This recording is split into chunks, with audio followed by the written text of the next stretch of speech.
Hey, I'm Micah Ariel Watson, and I'm the writer, director, creator, executive producer of Black Enough.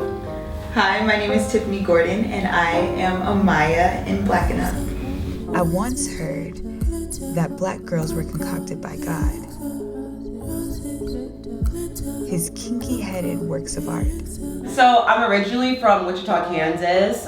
Grew up in a predominantly white environment, and I came to UVA. And a lot of people coming to UVA, University of Virginia, were like, oh my gosh, a lot of black people were like, oh my gosh, this is the most white people I've ever seen in my life. And I was like, yo, there are so many black people here. And I was like, there are 900 black people in one space. So I think my experience is definitely different from some of my classmates' experiences in that way. It was a tough adjustment. I dealt with a lot of loneliness and insecurity and trying to find the right group of friends, which definitely took a minute for me. It was hard, but I made it through. What about you? My freshman year of college, I went to Arizona State University. That school is dominantly white people. Yeah. Another thing about that is I was also in their honors college, Barrett, and there definitely you definitely see the lack of diversity in African American representation. I've just been kind of rocking it out on my own. Yeah. Yeah, no, that's real. And that can be rocking it out on your own. It can be good and it can be hard. Mm-hmm. I definitely experienced that my first year and even moments of later years. But I think it gives some space to figure yourself out and to learn how to be a person and what it means to be independent or realize how dependent I can be. So yeah, I definitely vibe with that. So here's 5 signs that you need to ditch your relaxer. Number 1, dry hair.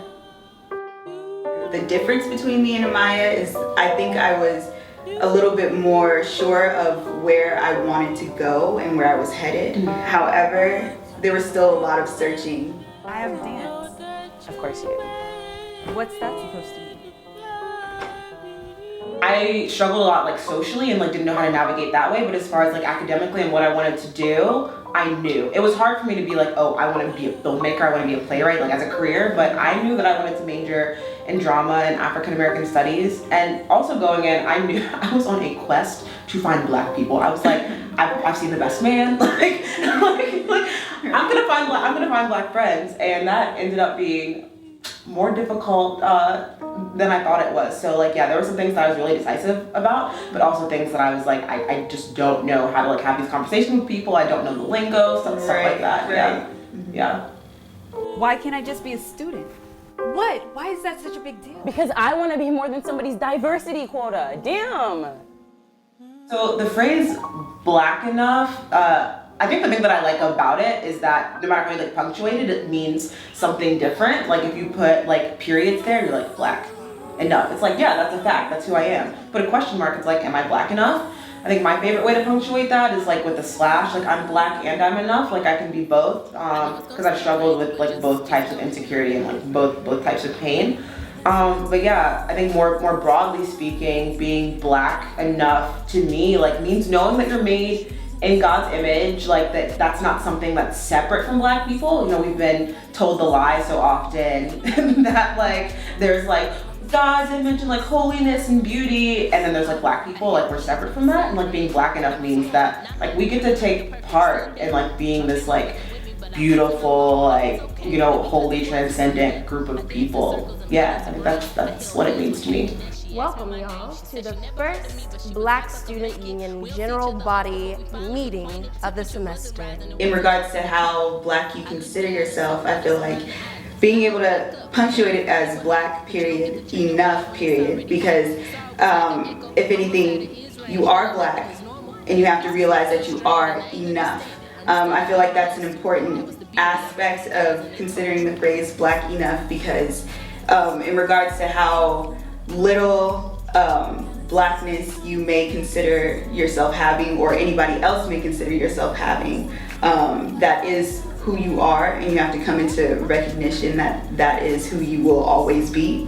Yeah. And I feel you have to also realize that at the end of the day, that's enough, and that will take you further into fulfilling being enough. Yeah, I think you touched on something important with doing the quotation marks, blackness, black, what is that? Because really, any of us who identify as black, we're black enough. But I think there's this space and this like narrative that there's a certain one particular way to be black, when in fact like blackness is multicultural, like multifaceted. And so I think a lot of the struggles that come with this idea of being black enough are because of this like one image of blackness or black girl magic and like black excellence, like what that's supposed to be, and it feels like very rigid, when like in actuality like we should all get to participate in those you know phrases and in those terms, just as a result of being black and like being Jimi Hendrix or like being a vegan or like, you know, stuff like that. Like it should all be a part of like this like phrase and this concept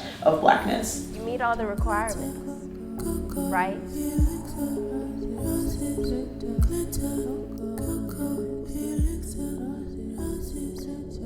I feel like Black Girl Magic has this connotation of, you know, being sure of yourself, being able to do things without limitation and allowing for societal stereotypes to kind of hinder who you are and restrict you from moving in the way that you were purposed to move.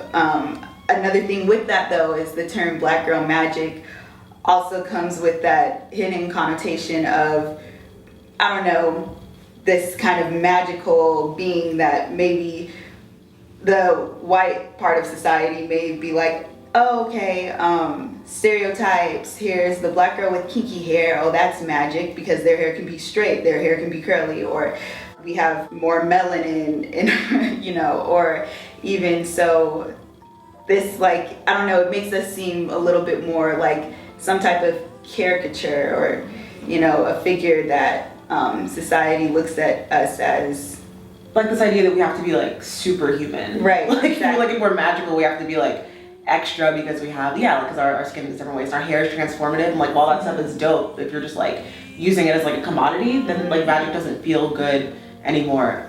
I think for me, Black Girl Magic was like a dope hashtag that I used all the time until it like wasn't. And I don't have a problem with the phrase Black Girl Magic, but it's something that I'm trying to unpack, really based on a specific experience. So my fourth year of undergrad, we were supposed to have like this Black Girl Magic photo shoot because some other colleges like Duke was doing it and stuff like that, and they were like really dope photos of all these black girls, and UVA was gonna do it, and some people put in some really hard work to make it something that could have been really cool. But I remember getting an email about it, like we're all gonna meet up at this place. I was like, dope, cool. And then we got an email, part of the email was like, well, you should wear this and your makeup should look like this and blah, blah, blah, blah, blah.